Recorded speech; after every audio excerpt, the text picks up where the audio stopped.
Assalamualaikum warahmatullahi wabarakatuh. Selamat pagi anak-anak, kembali lagi bersama Bu Via. Nah, bagaimana kabar kalian hari ini? Semoga kalian semua selalu dalam keadaan sehat dan bersemangat. Nah anak-anak, hari ini kita akan belajar tema 1, pertumbuhan dan perkembangan makhluk hidup, subtema 2, pertumbuhan dan perkembangan manusia, pada pembelajaran keempat. Nah, pada pembelajaran keempat ini kita akan mempelajari fungsi makanan sebagai sumber tenaga, sikap menghargai perbedaan, dan permainan lompat kata. Nah, sekarang yuk kita ke materi yang pertama, yaitu makanan sebagai sumber tenaga. Nah, anak-anak, coba amati gambar berikut ini. Kira-kira gambar apakah itu? Ya, itu adalah gambar upacara bendera.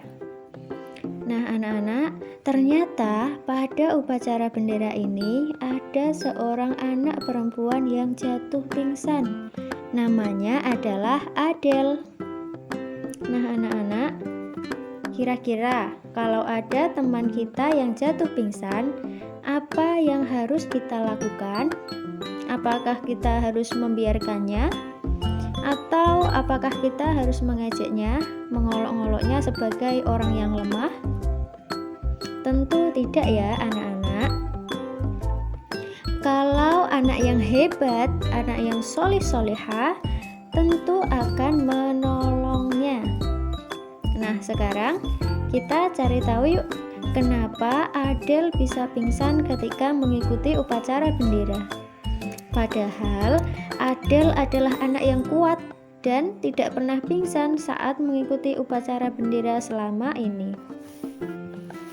Nah, sekarang kita baca teks pada halaman 44, yaitu makanan sebagai sumber tenaga.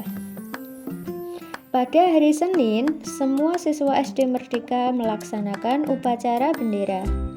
Semua siswa berbaris rapi sesuai kelas masing-masing. Di barisan depan tampak petugas upacara dan ibu bapak guru yang berdiri sesuai tempatnya. Ketika bendera merah putih akan ditarik ke atas, tiba-tiba Adele jatuh pingsan.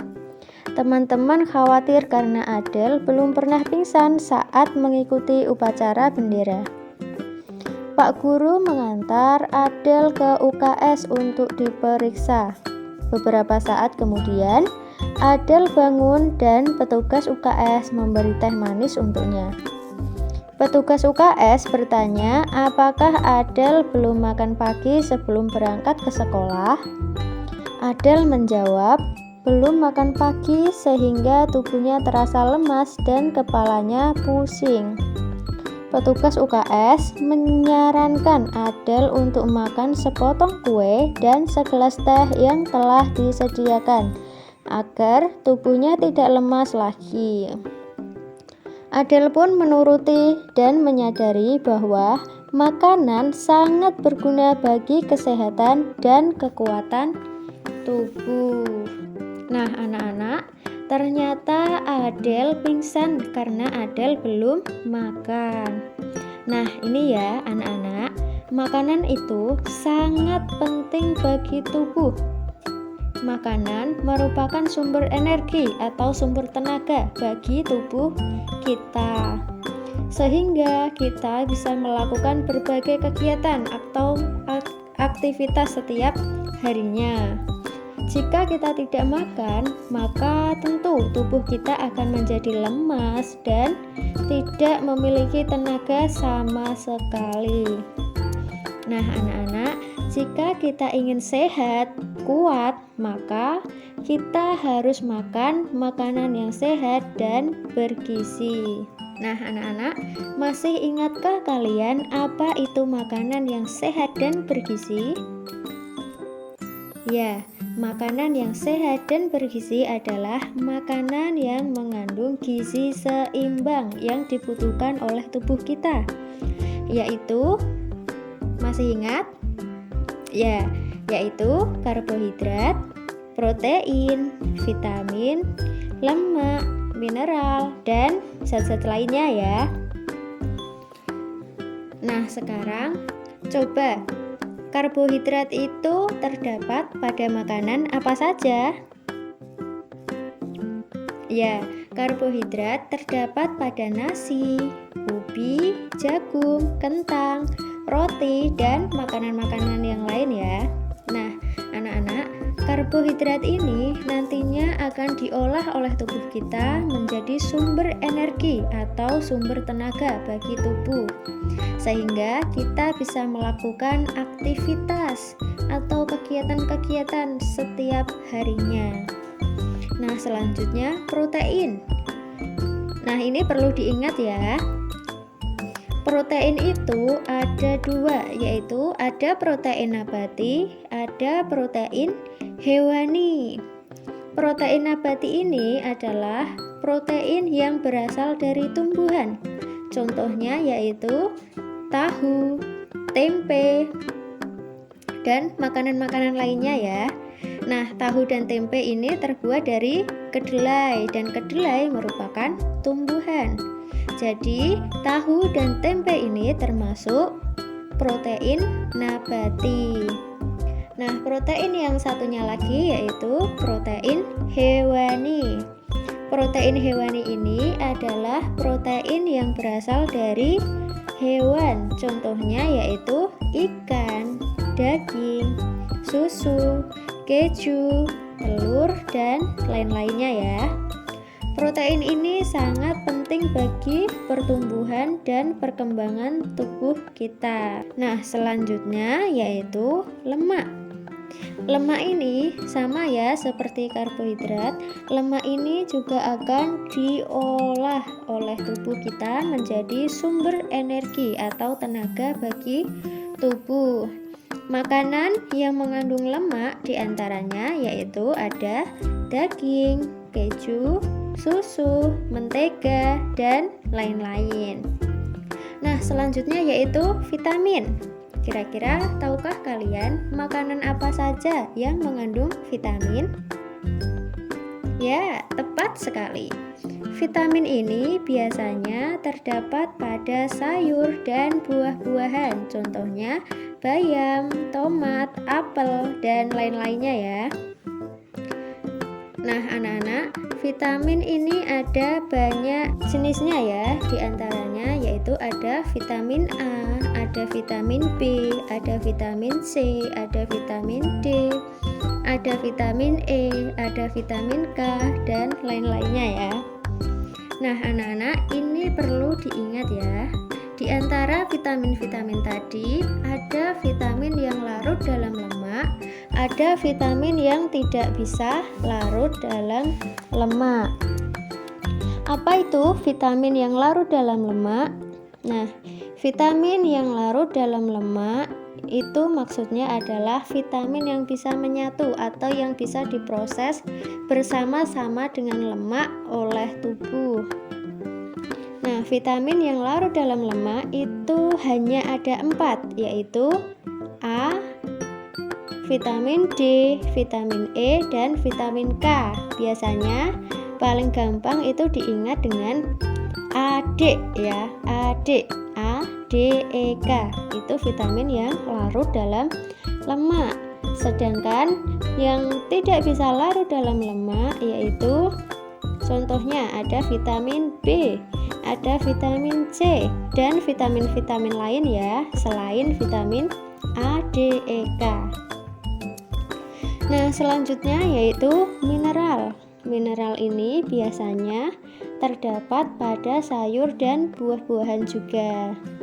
Nah, anak-anak, jadi jika kita memakan makanan yang sehat dan bergizi seimbang, maka tubuh akan menjadi sehat, kuat, dan semangat. Nah, anak-anak, bicara mengenai makanan, setiap orang pasti memiliki makanan kesukaan ya, atau makanan yang sangat disukai. Dan biasanya kesukaan setiap orang itu berbeda-beda antara satu dan lainnya. seperti Bayu, Adel, Mita pada cerita berikut ini. Yuk kita baca ceritanya bersama-sama. Bayu, Adel, dan Mita adalah teman sekelas. Mereka memiliki makanan dan minuman kesukaan masing-masing. Bayu menyukai sayur asem yang berisi kacang panjang, jagung, dan labu. Bayu juga suka minum es buah. Nah, jadi kesukaannya Bayu ini adalah sayur asem ya, dan minuman kesukaannya adalah es buah. Adel suka makan pecel sayur, dan minuman yang disukai Adel adalah susu. Adapun Mita sangat suka pepes ikan patin. Bayu, Adel, dan Mita mempunyai makanan dan minuman kesukaan yang berbeda-beda. Meskipun memiliki perbedaan kesukaan makanan dan minuman, mereka tetap saling menghargai dan hidup rukun. Mereka juga tetap berteman baik dan bermain bersama-sama. Nah, anak-anak, dari sini dapat kita ketahui ya bahwa kesukaan Bayu, Adel, dan Mita berbeda-beda. Bayu suka makan sayur asem yang berisi kacang panjang, jagung, dan labu. Kemudian minuman kesukaan Bayu adalah es buah. Sedangkan Adel suka makan pecel sayur dan minuman kesukaannya adalah susu. Kemudian Mita suka makan pepes ikan patin. Nah, anak-anak, kesukaan mereka ternyata berbeda-beda ya. Tentunya makanan kesukaan kalian pun berbeda-beda. Namun, meskipun makanan kesukaan kalian berbeda-beda, kalian harus saling rukun dan saling menghargai satu sama lain. Kalian harus tetap berteman baik dan bermain bersama ya. Jangan mengucilkan satu sama lain karena perbedaan makanan kesukaan. Nah, anak-anak, selain makanan, kira-kira apa yang bisa membuat tubuh kita menjadi sehat dan kuat? Ya, betul sekali, yaitu olahraga. Banyak olahraga yang dapat dilakukan, diantaranya yaitu dengan bermain lompat katak. Nah, unik ya namanya. Dari namanya, tentu kalian pasti sudah bisa membayangkan bagaimana cara bermainnya ya. Nah, tepat sekali. Permainan lompat katak itu dilakukan dengan gerakan melompat dengan kedua kaki bersama-sama seperti katak ketika katak melompat. Nah, cara bermainnya bagaimana? Cara bermainnya yaitu mulai dari sikap awal ya. Kita berdiri, kemudian berjongkok dengan kedua lutut ditekuk. Nah, setelah itu kedua tangan kita letakkan di tanah di depan lutut di antara kedua kaki. Nah, selanjutnya apa fungsi tangan tadi ya? Fungsi tangan kita letakkan di tanah di depan lutut di antara kedua kaki, yaitu untuk menjaga keseimbangan kita. Selanjutnya, jika posisi kita sudah benar, maka kedua kaki melompat secara bersamaan ya, jangan satu-satu, melompat secara bersamaan seperti katak yang sedang melompat. Selanjutnya kita melakukan pendaratan, yaitu dengan kedua kaki secara bersama-sama pada posisi jongkok. Jadi ditekuk ya kedua lututnya. Kemudian kita menjaga keseimbangan dengan tangan kita, seperti pada posisi sikap awal tadi. Nah, anak-anak, permainan ini sangat bermanfaat untuk melatih kekuatan otot kaki kita. Untuk lebih jelasnya, silahkan amati video berikut ini.